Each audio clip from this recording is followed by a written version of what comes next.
From wealthstack.ca, welcome to the Financial Wellness podcast series, where we discuss all kinds of financial principles, concepts, and products. Our aim is to make money matters simple again. Hey there. Are you a new immigrant to Canada, and are you stressed about all the things that you don't know? Well, in the studio today, I have Duane Littler, and we are unpacking the most important things that you need to do in the first 3 weeks, the first 3 months, and the first 3 years around your financial plan. I hope you enjoy the podcast. Hey, Duane. Hi, good morning, Vincent. Thank you for having me here today, and I look forward to our chat. Just before we start, Duane, can you maybe just kind of tell us a little bit in terms of why did you leave South Africa and why did the family choose Canada? Because everyone's got a story. You know, every time that we talk to clients and people, they all have stories. And what is your story? Yeah, sure. So our story actually goes back quite a long way. We do have family here. So my wife's dad has been in Canada for the last 20 years. And because of that, we have visited him on a few occasions. And I think always with, the thought in the back of our head, we would like to maybe live here. At that stage, we just couldn't get ourselves to leave South Africa. We were young, we were basically getting married, we were starting out, and all the family was there. So it was a tough decision to make. So we didn't make it initially. And then only when we visited Canada with our kids, I think your perspective changes. You look at the country in a different light. You look at it from your kids' future point of view. You look at it from just a family point of view. And that was in 2015, end of 2015. And we came back, and the first year after that trip, we realized we had to make a plan. So we started our journey December 2016 with we met with the immigration consultant. And our process really flew by. We were the lucky ones. It took about a year to get PR status. So that's kind of how the story unfolded.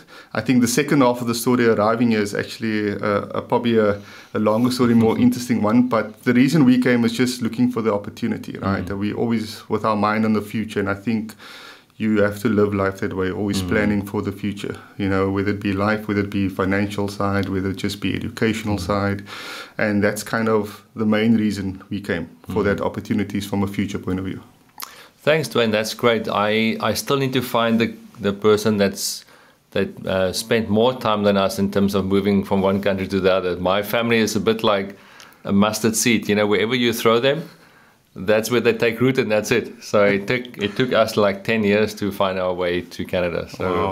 So just for the listeners, Duane also joined Wealthstack in December as head of business development. So it's great, Duane, to have you on the team anyway. Yeah, thank you. It's good to be here. So what we want to talk about today is really for those immigrants coming into Canada. It doesn't have to be South Africans, obviously. The content is, for this podcast, structured more for South Africans. So what we thought we want to do is just give the listeners a sense in terms of, what we think they need to do prior to leaving South Africa or their country. What are the main things to do within the first 3 weeks, and then the 3 months, and then the first 3 years of moving into Canada. And so, I just remember the when we got here, it was super daunting. Moved to an Airbnb for the first 2 weeks, then moved into our rental property and the container arriving, and it was just like a nightmare. And I can still see people moving to Canada now. That first 3 weeks, they walk around with it's like a train coming in, in front of the tunnel, and like big eyes, and not sure what's going to happen going forward. I don't know, Duane, what was your experience like? Yeah, no, definitely, Vincent. I think it's very overwhelming. I think you can easily take it for granted just how difficult it is making that transition, right? I think you do all the big ticket items you normally think of, and you tick off your list. But you forget sometimes the smaller things that also make a big difference. And it's always important to kind of, I think, have a checklist. So know what you're getting yourself into, and make sure that you kind of cover everything. It takes a bit of work and discipline, but it's important, it's critical. And I think that just helps you to make that transition a bit easier. So I think today's discussion around just giving some pointers for new immigrants coming to Canada to consider, I think does go a long way. And I think just both of us having the experience of seeing people come and settle, and through our own experience, we know it's definitely important to look at these pointers. I think, when I also speak to clients, I think it's just important for the listeners also just to hear that it is a tough thing to do.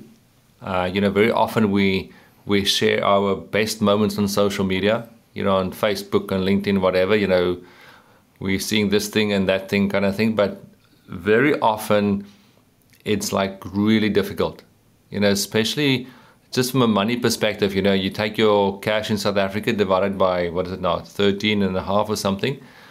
You're coming to a new country, new job, new way of life, and it's just difficult, So I just want to put that on the table, that very often we look at other people's lives from a social media perspective and we think, they've got it. The thing is, we don't have it. It's like it is difficult, and we just want to give that perspective for the listeners to say that it's been tough for me, and Duane, it's been tough for you guys as well. Oh, definitely tough. I think that's a very important point you make there, is that don't get too carried away by the social media posts necessarily, because as human beings we post only the positive. But I think that's why discussions like today is important, to say, look, let's not sugarcoat it, let's be aware of it, and let's make sure we can help each other through it. So the reason for the way that we structured this thing is to make sure that what we often find is that if our clients know what they need to do in the future, it gives them a lot of more, peace of mind kind of thing. Yes, we're not going to be able to do everything now, but just to know that there's a plan in place going forward. And so that's why these pointers will help you making that transition. Okay, so Duane, shall we just dive into the first few points? And here it's really about what we think the guys need to do before leaving South Africa. So we have a few points here. Some of these ones we're going to dive in detail, and some we're just going to mention it. Yeah, thanks, Vincent. Yeah, no, for sure. I think, it's just maybe upfront to say this is not an exhaustive list, but these are kind of the things that have come up as common across most of us. But it's important to make sure that you get this part correct, so that it sets you up nicely by the time you arrive in Canada.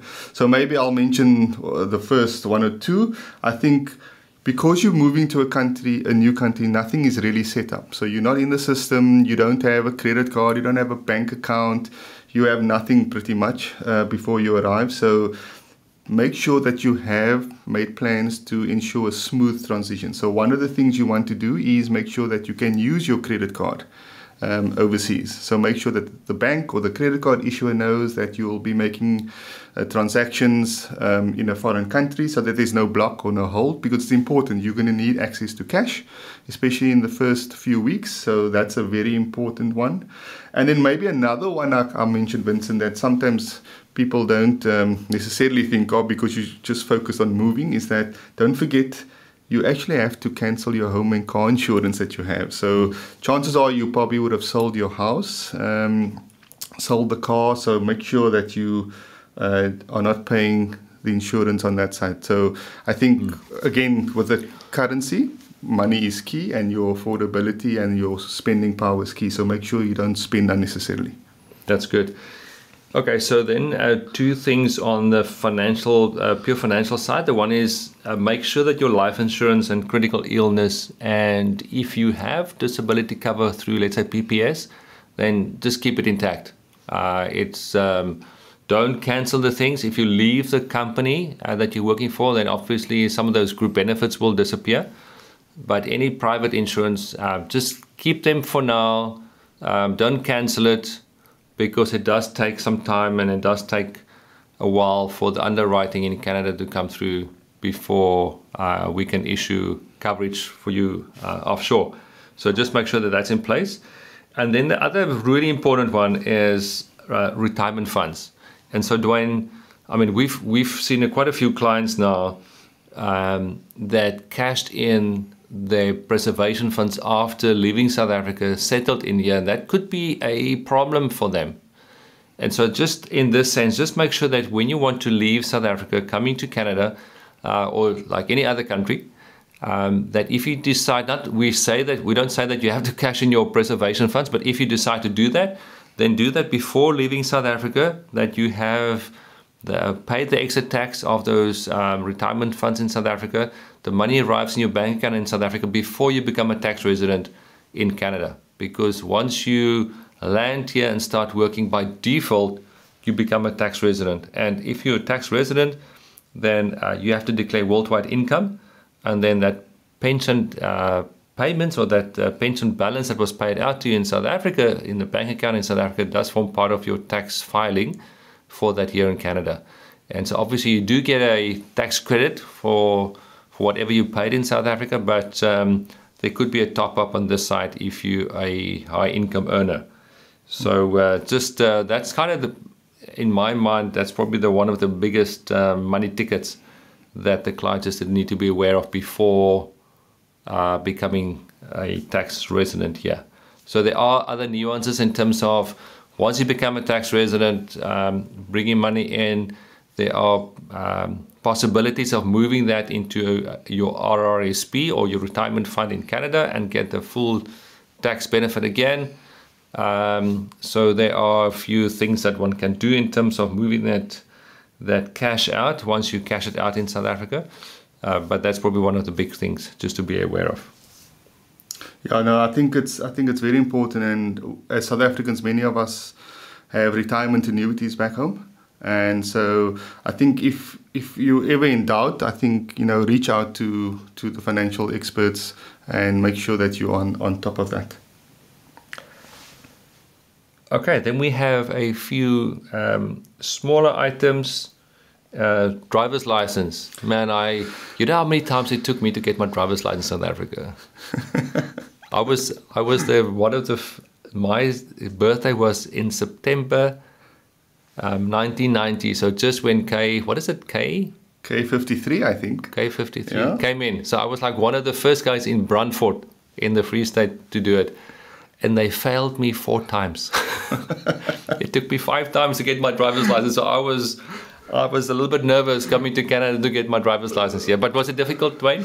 No. So I actually had a very positive experience. But I think the one point where I slipped up was, and I actually did this from Canada, but to save you a lot of hassle and stress, I would recommend make sure that you receive your confirmation of South African driver's license, right? So you get that from the road traffic organization in South Africa. Make sure that the certificate says when you were first issued with a license. You are going to need that in Canada. You're going to have to present that. It does help you with obtaining your Canadian license. I was lucky to receive that in my first week when I arrived in Canada, so that did help. If you do not have it, they treat you as a new, young 18-year-old coming to pass for their driver's license. So you got to do everything from scratch. And just a little tips. So Canada has 3 levels of driver's testing, right? So which is quite different to South Africa. And that's why it's important to have that confirmation, because it allows you to skip a level. But I had a positive experience, Vincent. Thank goodness I didn't have to do it 4 times. And luckily I passed out when there was no snow. So that was also good. Excellent. Okay, so passports and tickets. So this is a very common question. How do I carry my important documents when I'm leaving South Africa? And so basically make a copy of all the documents, put it in Dropbox or Google Drive. And then you just carry your physical documents in your folder, passports, and any other immigration documents. I would just we've got a blue file that if the house burns down, we all scramble for the blue file. So our suggestion is just to have one file in hand when you fly. That's like the most important things that doesn't leave your sight and you carry it on your carry bag, and those are the important documents that you take with you. Yeah, I think that's important. I think maybe just an extra tip, with today and cloud storage and access, it's also maybe good to make sure that you have it stored in the cloud in some form, so that you could access it from anywhere. But I would just echo, guard that folder with your life, especially as you make your way through customs and through immigration when you do land in Canada. As an extension of that, I think another point to consider is, I would say, travel insurance, and I would even go so far as say maybe health insurance. So initially when you arrive, you will not be in the healthcare system just yet, right? So it's part of the process in your first few weeks. But to ensure that that you're covered in the event of any medical emergencies, make sure that you've got travel insurance, health insurance. There'll probably be a waiting period as well. So I know from an Ontario province point of view, there was usually a 3-month waiting period. However, when I arrived during COVID, they did away with the waiting period, so I was fortunate. But as far as I know, that's been reinstated, so it's back to 3 months.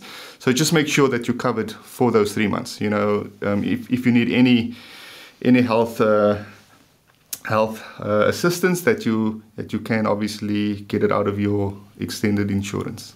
So I think that's also very important. Set it up before you come, and then that's one less thing to worry about.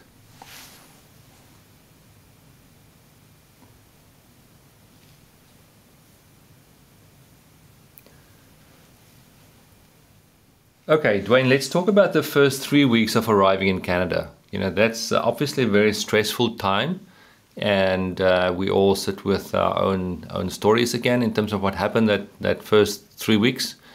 There's a lot of stress in the family. Yes, there are some really good experiences in terms of new place and all these kind of things. But just practically, there are quite a few things that can trip us up if we don't know about the things up front. Okay, so let's talk about those points. The first one is bank account. Obviously, you want to race to the bank to make sure that you get that bank account set up as quickly as possible, and that will help open the doors for you on the next step. Yeah, I think that's a very important point. The bank account is critical. You're going to need that. So make sure that you get to the bank. It'll obviously make it easier to pay bills, receive salary if you are employed, to transfer money. Just makes it so much easier. Obviously, linked to that, I would argue one of the most important things you're going to do up front, and first and foremost, is get your social insurance number. So again, you need to go to a Service Canada location. That's a very important number in Canada. So that allows you to obviously be employed, to pay your taxes. So that's a number you don't share with anybody. It's important that you keep it safe, but you're going to need that to basically enter the financial system, I would say, put it that way. So it's important that you get that. Make that your number one priority, I would argue. That and your bank account goes together, I would say. Once you've done that, I think you want to build credit. So in Canada, and Vincent can elaborate on this, he's seen this, credit is very important. If they look at your credit score to determine quite a few things that you apply for in Canada. So the sooner you get a credit card, the better, because it then starts your credit score history.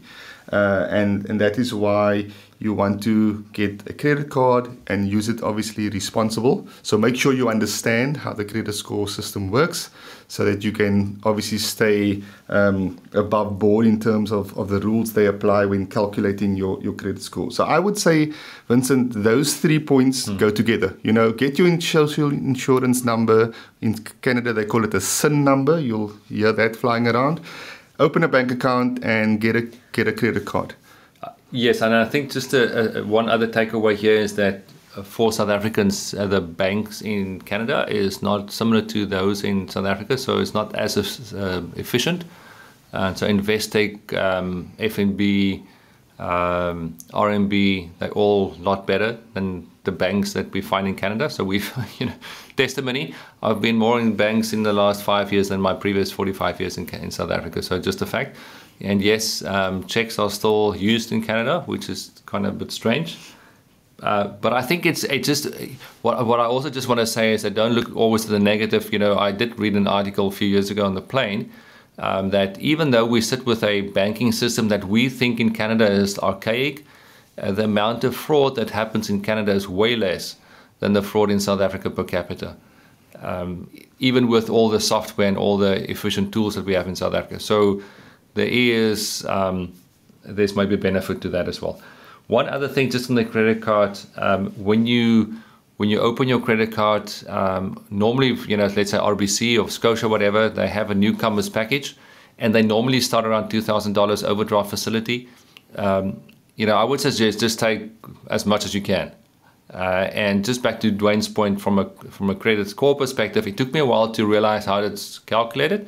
But effectively, if you get a $2,000 loan, you don't want to spend more than 30% on that. So let's say $600, and then you pay it off for money in your debit card again. So you would use your credit card for most of the purchases.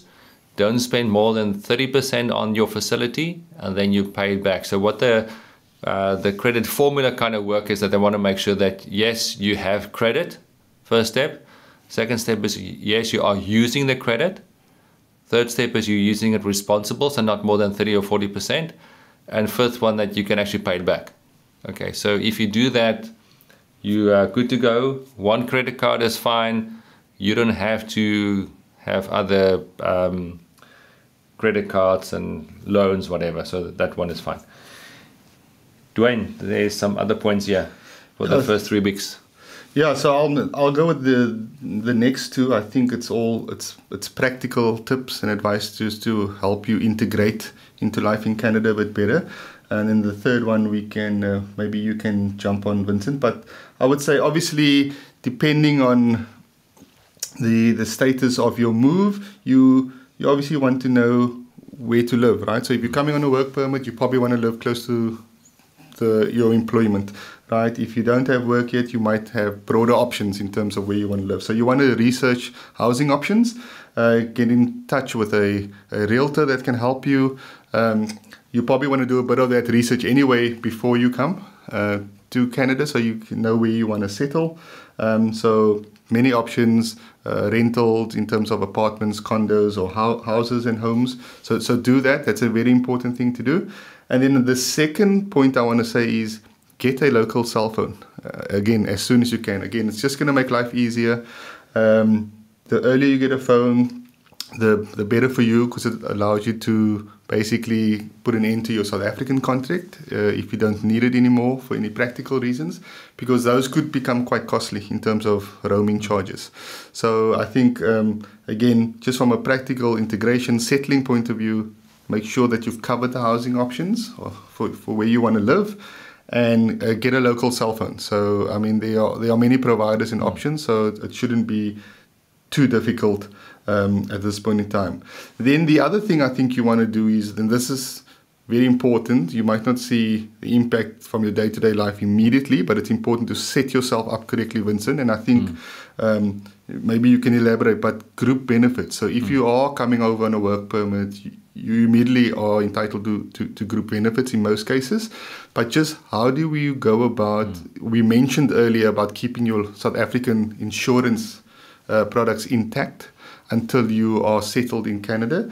But we do recommend review the group insurance benefits that you have. And ideally, we say, look, at WealthStack, we say, do your dashboard, get a global view. But maybe you can just explain what we've done with previous South Africans moving over. Yeah, so that's a tricky one, because they need to make a decision pretty quickly. If they have a soft landing from an employment perspective, so they have to decide which group benefits they want to choose. And very often, there's no support from the company perspective. They would throw you with a PDF or with a booklet in terms of the decisions to make, and it's different. So the group benefits are set up differently compared to South Africa, and I think we'll touch on that also a little bit later. So normally we would kind of just say that if there's basic life insurance, it normally gives you a basic life insurance where you don't have an option, just like 1 times or 2 times salary, or a disability cover, then you take it, because it's just part of your package. So you don't have a choice to take it. And if they offer any matching on the retirement side, then obviously you just want to take that. Sometimes there's a waiting period. I think the bigger confusion really is for people on the medical side. That could be a little bit complicated to pick that. The one thing that we would do say to people is just we normally find that optional life cover and optional critical illness and this kind of stuff is more expensive over time. So that's why what Duane alluded to is create a dashboard on wealthstack. It takes you 5 to 7 minutes to know what level of goal you need to have with critical illness, disability, and life cover. It gives you a way to input all your existing products in there, and then you can see how much you have short, whether there's a gap in any of those goals. So I would really encourage you to make contact with us or with someone else just to take you through those group benefits to make sure that you select the right ones. Yes, you can always deselect them later on, but it's just better if you make the right decisions up front. And again, the biggest difference there is that group benefits don't offer any critical illness coverage than what you have in South Africa, for example. And the medical side here covers you for dental and optical and extended medical coverage, what we call auxiliary benefits in South Africa. So sometimes they offer you a choice of those kind of things, and you're most welcome to make contact with us just to help you guide through that, because there's no guidance normally from companies.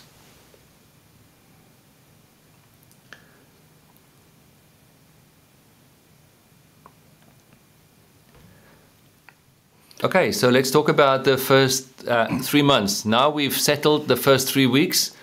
We're getting into our cadence. We've got a car to drive, got a cell phone, we've got bank account, credit card, all those kind of stuff, a place to live. Now, Duane, that first 3 months is a interesting time period. Yeah, definitely. By now, you're probably feeling a little bit more at home.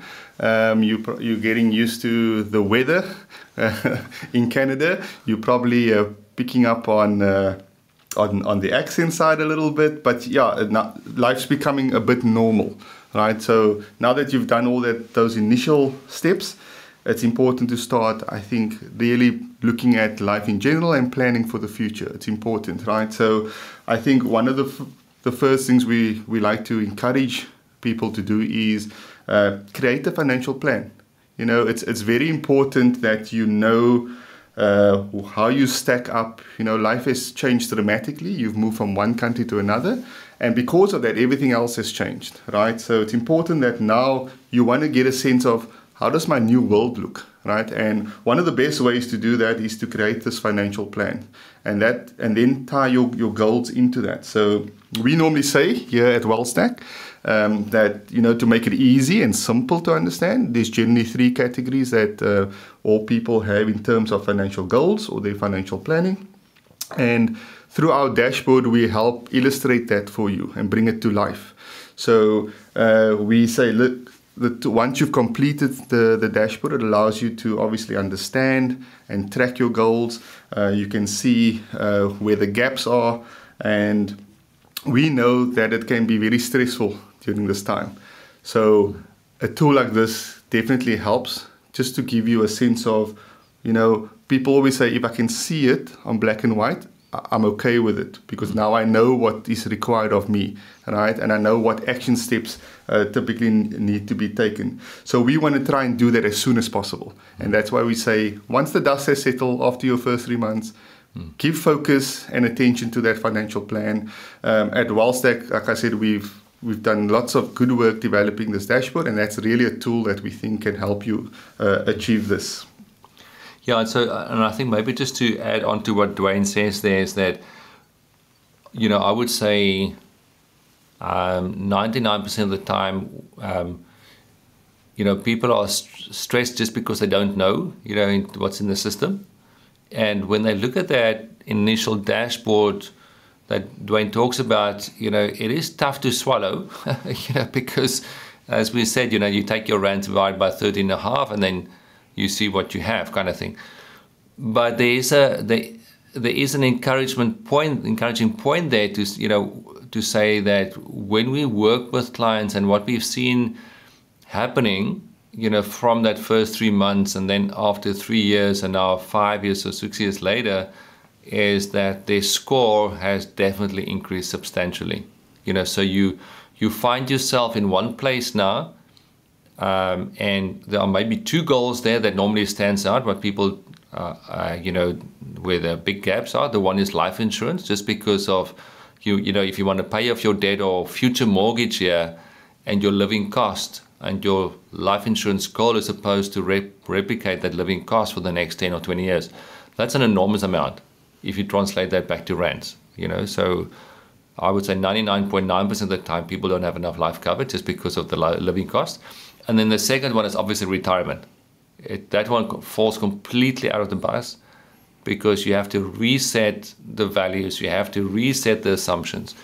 And so we do want to just encourage you, that even if you look at your dashboard, you do the planning, and you like 6% of reaching your target, it's don't close it and don't close the computer. There is hope at the end of the tunnel. Okay, that's what we see. Slowly. 100%, right? I mean, there's a saying: "How do you eat an elephant?" Right, bit by bit. So don't be put off. You know what? The best time to start was probably yesterday, but the next best time to start is today. So the sooner you start, the better for you. And it's, again, if you don't know where you stand, you actually don't know where you should be headed. So, and that's why the plan becomes so important, right? And I think it's, at the very least, you should be doing a plan. How you then implement it is up to you. Okay, but the plan, it starts with the plan. And I think once you have the plan, the next thing I want to say you should be looking at, or actually it goes hand in hand, is creating your budget. Because it's important on a monthly basis that you can keep track of your expenses, your income, that you're living within your means comfortably, but that you also have enough to allocate to your WealthStack goals on your plan. Right, so your financial goals that you have in mind, we want to make sure that that's the bit by bit part that we refer to, that you can allocate to it, that you can work on the retirement goal. So it's important that you then have a plan, but also a budget. The budget controls the day-to-day, and the plan is longer term.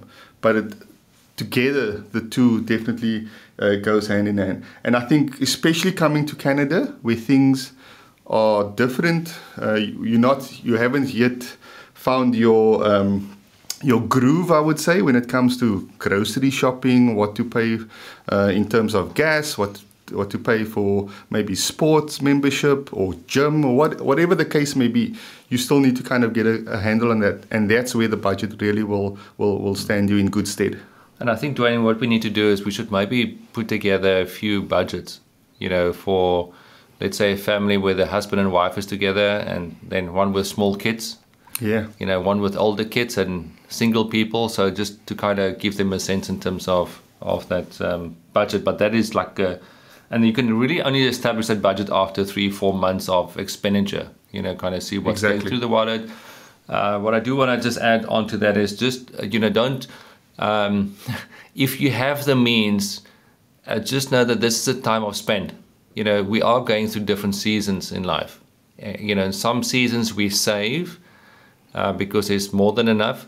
And then other seasons we just need to make use of the money, that we have. And I always kind of think about the Israelites leaving Egypt, and going through the desert, and they were crying out to God, please give us some meat to eat. And God sent them the quails. Is that right? Yeah.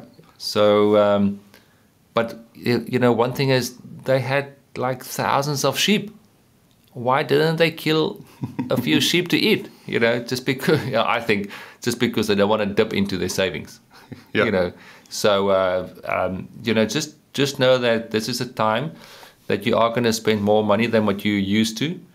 But this is a season, and that season will also pass, and then you'll move into the new season. So just be a little bit, have enough grace for yourself in this time.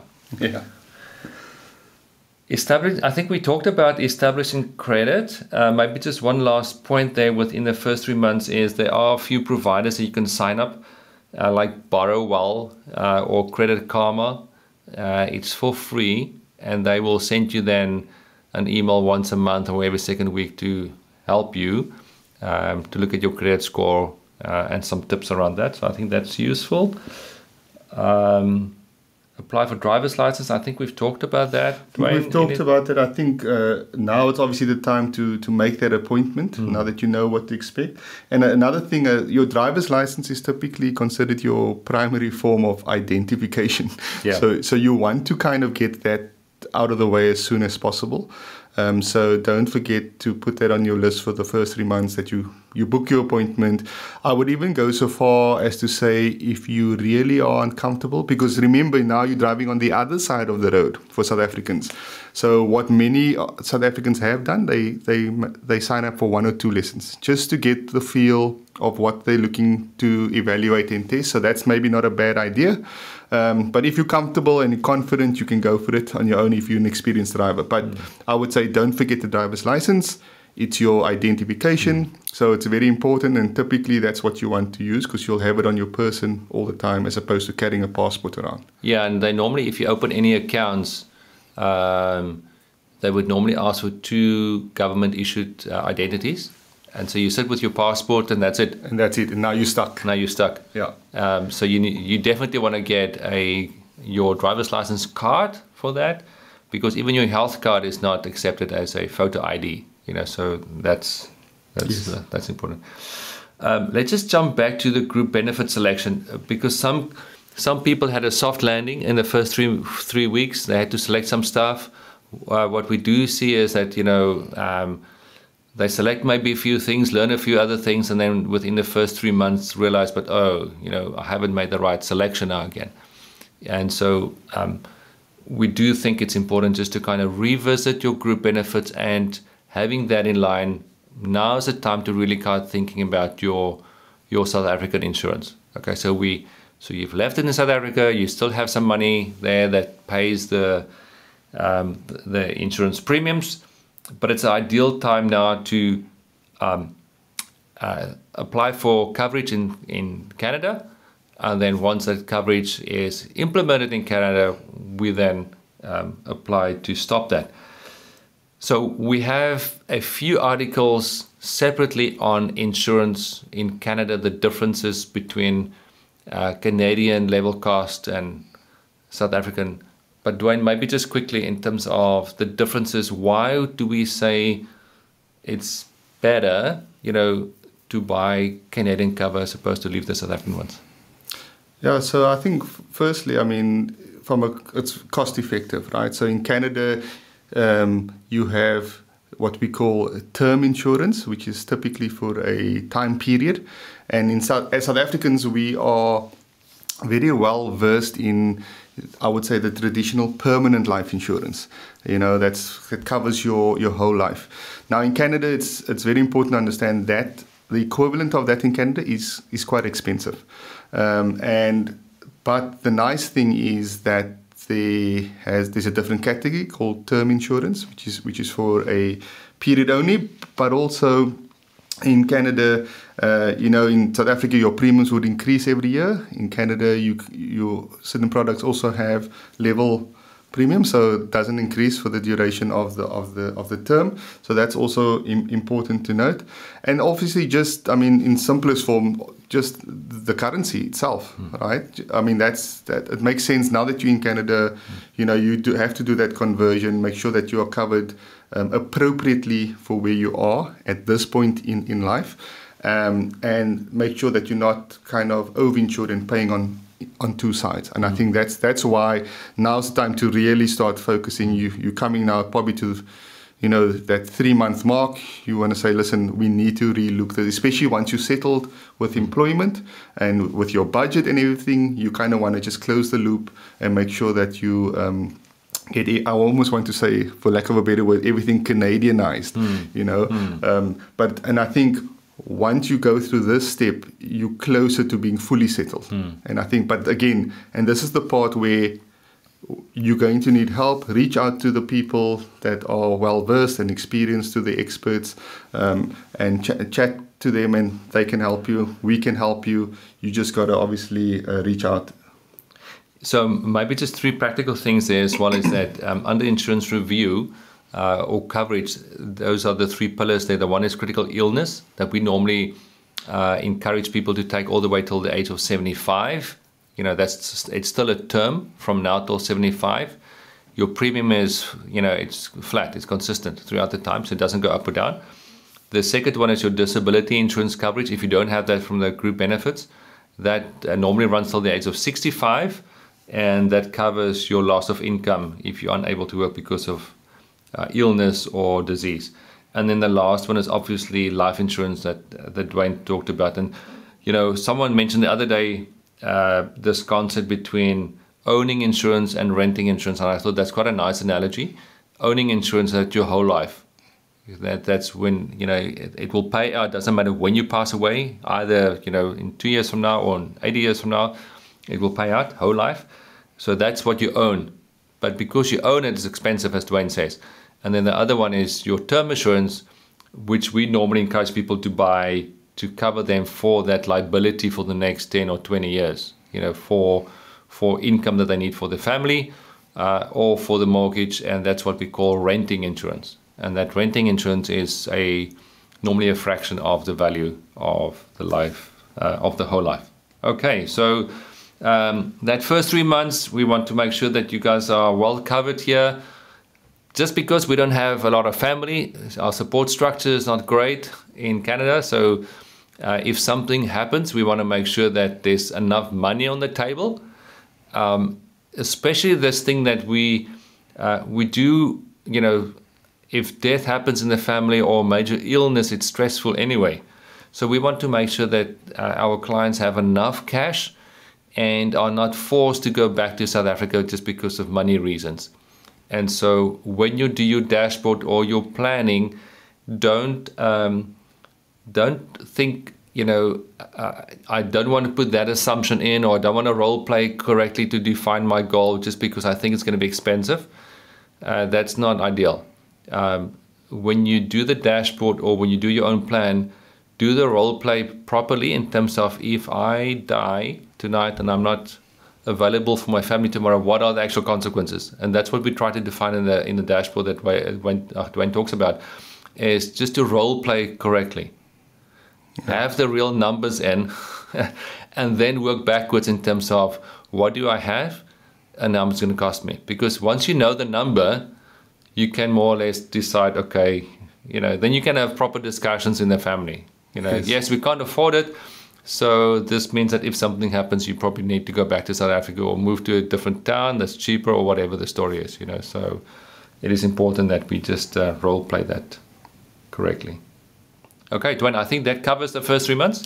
Yeah, I think that's by now. I mean, if you heed all the tips, and you should be well on your way. And I think things start becoming clearer and easier to understand in terms of that transition. And I think, just to add, Vincent mentioned it earlier, be kind to yourself, right? It's a process, it's a journey, it's not a flick the switch type of experience.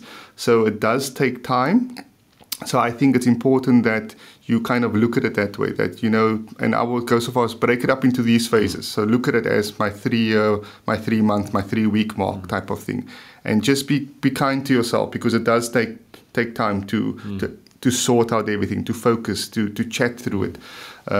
But again, having this timeline does help. It helps you to manage and just progress yourself into a fully settled Canadian resident. So when we talk about these, the next phase here is the first 3 years, and one thing that just springs to mind is you know, sports are different for kids. It took us a long time to get into the cadence of, it's winter now, but we have to start planning for summer. You know, when summer is there, at the end of summer, I should have signed my kids up for something for fall already. That's especially in the big cities like Vancouver and Toronto. You know, the other towns are maybe better, but just because of the volume of people, you kind of have to budget and think about, you know, your life 3, 4, 5 months ahead in terms of what you want to sign up your kids, because it's going to be full. You know, so my wife this morning signed up for the tennis club locally, tennis club, which only starts, it's March now. You know, they can open in June or end of May, hopefully.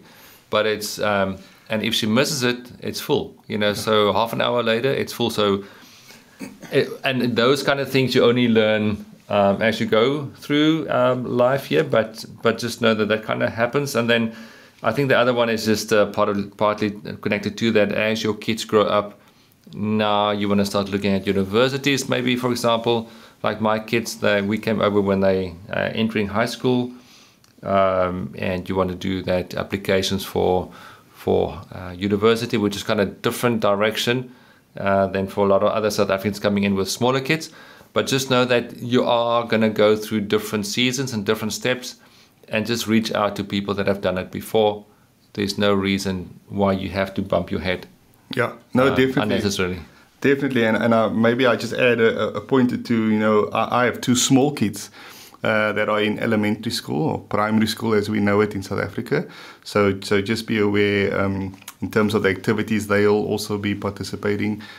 Camps are a big part of life for school-going kids in Canada, which you will find out. So you want to be on top of that, and also just be aware just in terms of school in general. So there's lots of aftercare programs as well that you should just be cognizant of, and especially if you're working, you want to research that, make sure that you can take care of the kids after the school day has ended. But those are the things that you need to kind of consider once you've taken care of all those other critical things in the first 3 months. But you'll see, reach out, you learn there's lots of support groups, lots of South Africans that you can obviously ask and see what their experience has been. Then other things, now that the 3-month mark has come and gone, you now starting to look even further into the future. One of the things, the big decisions you're going to make again is considering to buy a home or to continue to rent. Again, if you plan to stay in Canada long term and this is your new home, you want to look at potentially buying your house here. Make sure to research the real estate market, determine what you can afford, determine the place you want to live and settle long term.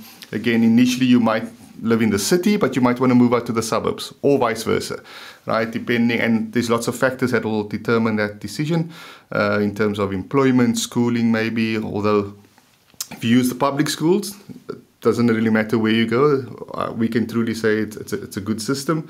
But you want to, now that you've obviously employed, you want to check your affordability with the banks and the mortgage brokers and see exactly what is that next step in terms of buying a home in Canada.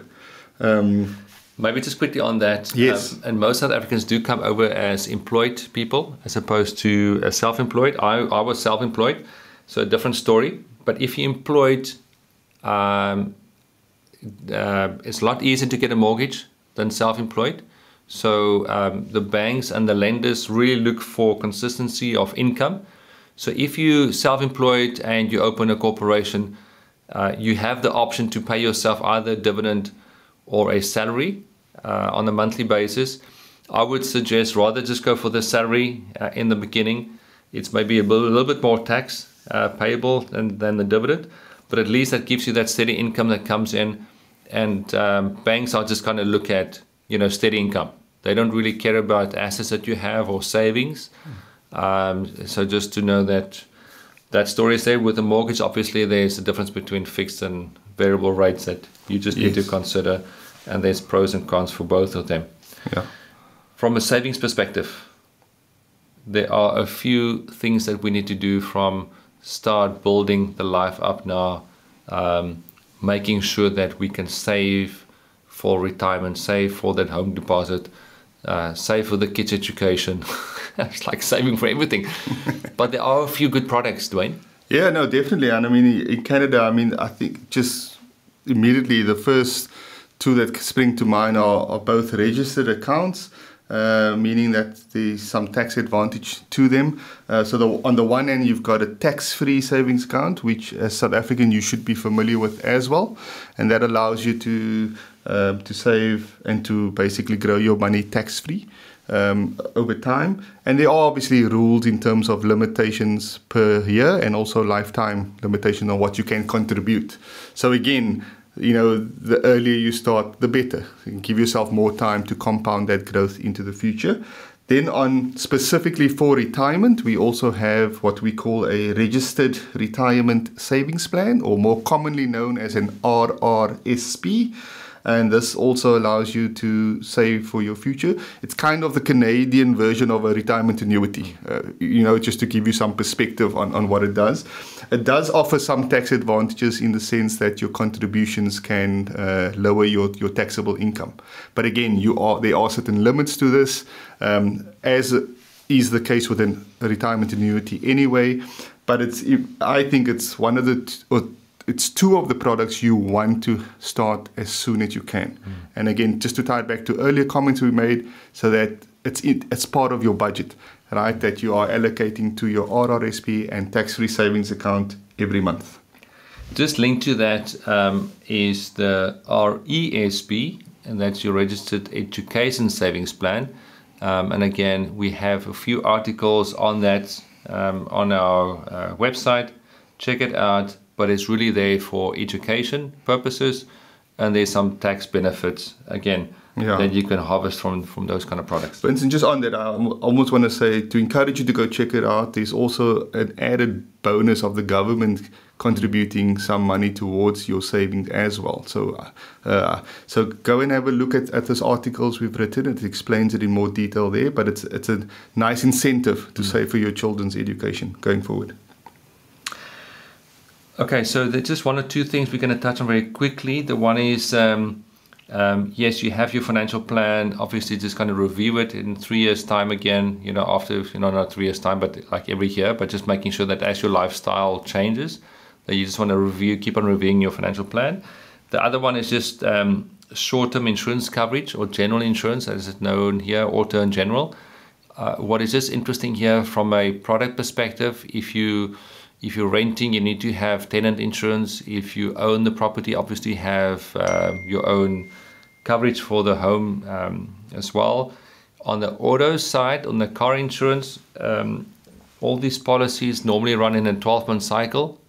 So again, the premium is fixed for 12 months, and then they revisit the premium and then either go up or down. So I normally phone the insurance company like a month or two before and just see if I can reduce my premium. So just for that cadence, just to make sure that you put that into your calendar, just to phone them up and to negotiate a better price for yourself on the auto side. Very important. Duane, changing jobs. So what we find is that people start their dashboard, doesn't look great normally. But what we do find is that people change jobs after 2-3 years, moving into a different company. Salaries are getting higher, selecting other benefits in the group plan. And normally that's what we kind of see. Yeah. And again, and that's another reason why it's important to have a very easy to follow clear plan in place, because again, when you change jobs, your dashboard's going to change. It goes without saying, right? So typically you are getting your insurance cover either through your employer and or through private insurance, right? And that will also then tend to fluctuate as you make certain job changes during life. You might even go self-employed and it might change again. So again, it's another important milestone, and I think that's why if you set up early enough with your dashboard, with your plan in place, and you've got people that you can talk to, it makes it easier to navigate when you do change jobs. And I think it also then obviously allows you to have a clearer and a better view of your budget, things become easier. As you say, typically people start earning more as they get more settled and they get better job titles. Yes, and as you're also moving jobs, just remember that those group RRSPs, if you had with the previous company, can follow you or transfer to a different provider that's there. And with any new group RRSP that you belong in the company, just make sure that the asset allocation on that is in line with the assumption that you had in your plan. So yes. Remember, we have a risk profile linked to your through your goal for retirement, and if that risk profile says balanced, there's a certain assumption linked to that balanced portfolio, and you just want to make sure that your group plan is invested into the portfolio that is what we call balanced portfolio, or an aggressive portfolio, conservative one. So that just as you look at your life insurance, you obviously want to look at your investment portfolio at the company and just make sure that it's in line with your assumptions that you've put out. Yeah, I think maybe just one final point on that is just to say, obviously we spoke in the context of changing jobs, but we obviously do encourage and recommend that you review at least annually, right? Just to make sure that you're still on track and that you don't want to leave it too long, but at least every 12 months you're having that conversation with your financial advisor and making sure that you're on top of all your plans and actions to get to your goals. Then we've listed another point here, becoming non-tax residents in South Africa and financial immigration out of South Africa. So we don't want to talk too much about this, just other than to say that there are at least 2 articles on wealthstack's website. Go and check it out. We have made some other videos as well on YouTube talking about that, so we don't want to spend more time on that. But this is the time. This is like a really, really important time that you just need to make note of, that you become non-tax resident in South Africa and do the financial migration. So go and check out all the resources there. Read through it if you want to reach out to us, and we can guide you through that process. Okay, I think that's mostly it. Maybe just one or Duane, I've got maybe 2 other things. Just here is that some people do get to say, listen, yes, thank you. I've been working for a company now for a few years, but I'm going to start my own business. Okay. And just to know that there are some other better planning that people can do within their own business corporations as opposed to privately. So there's a bit of a different direction there, different points to take note of if you decide to start your own business, how to create that, bank accounts with that, but also then obviously financial products within your corporation. It's a lot more tax beneficial than doing it privately, or as opposed to being employed. So there's more tax benefits in the corporation, and yeah, I think that's mostly it. Yeah, thanks, Vincent. I think that's pretty much it. I think at this stage of your journey, you probably, once you've managed to put everything in place, you're probably now looking ahead, depending again on your status, whether you're on PR already, you might be thinking again about renewing those PR cards. Again, bearing in mind that's very important if you want to travel in and out of Canada. And if you're further along that status, you might be looking at citizenship.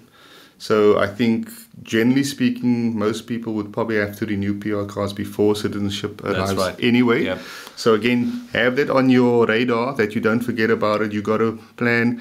And at the moment, we don't know turnaround times, in the aftermath of COVID, things are taking a bit longer than they would normally. So make sure that you are obviously starting that process well in advance, so that you don't find yourself in a position where you're potentially stuck. So again, just another point to add to the radar. Yes, yep. And I think just one final point for me is that we also see a lot of immigrants and South Africans bringing their parents in, and which is great from a family perspective, but obviously that could put some financial pressure on the family again. And so just encourage you to plan out properly, There are obviously other visa applications and so on, but just plan out properly from the budget perspective and housing, so that you can just set up yourself for success. Duane, thank you so much. Great having you. Oh, thank you, Vincent. Thanks for the time. It was a great chat, and I'm sure it will bring much value and help those on the journey. And I wish those that are listening all the best. And please, what I want to say is please reach out, check out